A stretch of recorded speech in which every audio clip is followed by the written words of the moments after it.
पुढची बातमी अमेरिका आणि इराण संघर्षामध्ये आज काय नेमकी अपडेट आहे पाहूयात।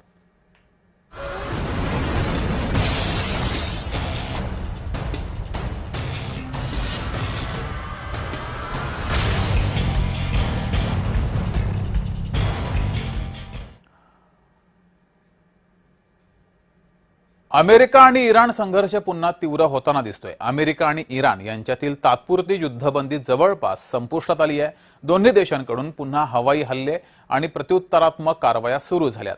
अमेरिकेनं इराण विरोधात कारवाई पुन्हा तीव्र केली आहे। याला प्रत्युत्तर देत इराणनं सुद्धा प्रतिहल्ला केल्याचा दावा केलाय।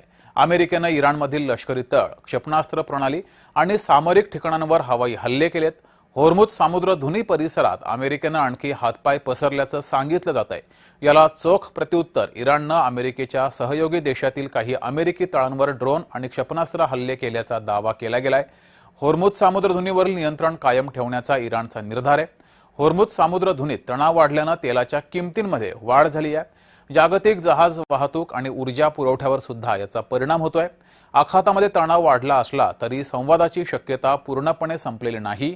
इराणकडून अमेरिकन नागरिकांची सुटका हा संभाव्य चर्चेचा सकारात्मक संकेत मानला जातोय। मात्र अद्याप कोणताही शांतता करार झाला नाहीये। अमेरिका आणि इराण यांच्यातील संघर्षामुळे परिस्थिती अत्यंत तणावपूर्ण झाली आहे। दोन्ही देशांच्या लष्करी कारवाया सुरू असतानाच राजनैतिक मार्गाने तोडगा काढण्याचे प्रयत्न सुद्धा सुरू आहेत।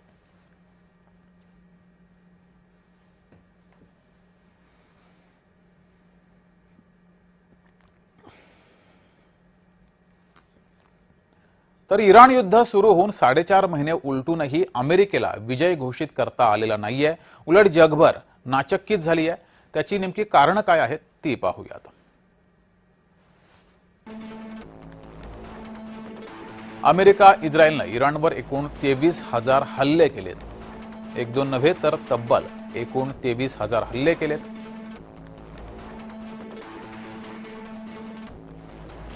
तरीही इराणनं आखाती देशांवर हल्ले केले, प्रत्युत्तर दिलेलं आहे आणि अजूनही प्रत्युत्तर सुरू आहे। आताही इराणकडून हल्ले सुरू आहेत। आम्ही अमेरिकेच्या हल्ल्यांना भीक घालत नाही हे इराणनं वारंवार दाखवून दिलंय। अमेरिका महासत्ता आहे तरी सुद्धा इराण अमेरिकेसमोर या युद्धामध्ये उभी आहे। आयतुल्ला अली खामेनी यांच्या हत्येनं इराणी सरकारवर काहीही फरक पडला नाही। अमेरिकेला वाटलं होतं खामेनीचा खात्मा केल्यावर इराण गुडघ्यावर येईल, मात्र इराण उभी आहे। उलट खामेनींना ठार केल्यावर इराणमध्ये राष्ट्रवादी भावना वाढली। आपण काही दिवसांपूर्वी पाहिलं होतं खामेनींच्या हत्येनंतर इराणी जनता ही रस्त्यावर उतरली होती। इराणी सरकारचे टीकाकार सुद्धा समर्थक बनले। आधी अमेरिकेला धडा शिकवा अशी भूमिका मांडू लागले। त्यामुळे इराणमध्ये एकोपाची भावना त्यावेळेस बघायला मिळाली। इराण लेचापेचा देश नाही हेच मुळात ट्रम्प यांना कळत नाहीये। काय नेमकं कारण आहे इराणचं अमेरिकेसमोर इतका ठामपणे का उभा आहे? तर इराण केवळ देश नाहीये तर हजारो वर्षांपासूनची संस्कृती आहे हे अमेरिकेनं बहुधा ओळखलं नाहीये।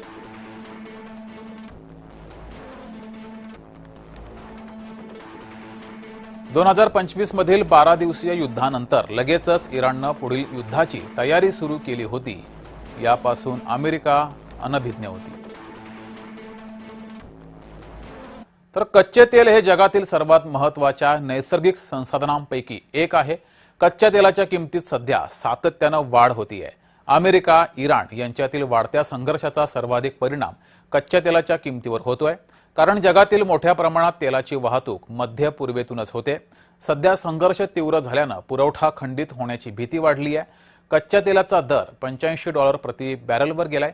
इतकंच नाही तर परिस्थिती आणखी बिघडल्यास कच्च्या तेलाचा 95 ते 100 प्रति डॉलर पर्यंत दर जाऊ शकतो असा अंदाज व्यक्त होतोय। याचा परिणाम भारतावर सुद्धा होताना दिसतोय। भारत सुमारे 85% कच्चे तेल आयात करतो। तेल महाग झालं की सरकार आणि तेल कंपन्यांचा खर्च वाढतो। आंतरराष्ट्रीय तेलाच्या किमती वाढल्यास काही काळानंतर देशांतर्गत इंधन दरांवर दबाव येतो। परिणामी पेट्रोल डिझेल महाग होण्याची शक्यता असते।